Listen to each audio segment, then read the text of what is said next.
ఒక్కటే తెలంగాణ ప్రజలు మొత్తం కూడా ఒకటే విషయం అర్థం చేసుకోవాలి. ఈ లారీలు ఓవర్లోడ్ పోతా ఉన్నాయి. ఇవి వే బిల్లు లేకుండా ఒక లారీ పోవచ్చా? వితౌట్ వే బిల్స్ లారీ పోతున్నాయి అంటేనే మీరు అర్థం చేసుకోండి అది ఎన్ని టన్నులు ఉన్నాయంటే 75-80 టన్నులు ఉన్నాయా 100 టన్నులు ఉన్నాయా మాకు తెలియదు. ఎందుకంటే వే బ్రిడ్జ్ చూపిస్తలేదు.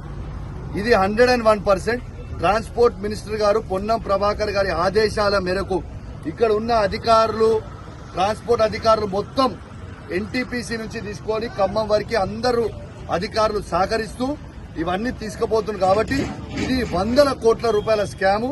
డైలీ ట్రాన్స్పోర్ట్ మినిస్టర్ గారికి 50 లక్షల రూపాయలు దీని మీద అందుతున్నాయని చెప్పి నేను ఆధారాలతో సహా లైవ్ గా చూపిస్తా ఉన్నాను. కాబట్టి ఇది ఖచ్చితంగా ఈ మంత్రి గారిని బర్తరఫ్ చేయాలని నేను డిమాండ్ చేస్తా ఉన్నాను. డైలీ పోయే లారీలో దాదాపు 200 నుంచి 300 మధ్యలో ఎవ్రీడే లారీలు పోతున్నాయి.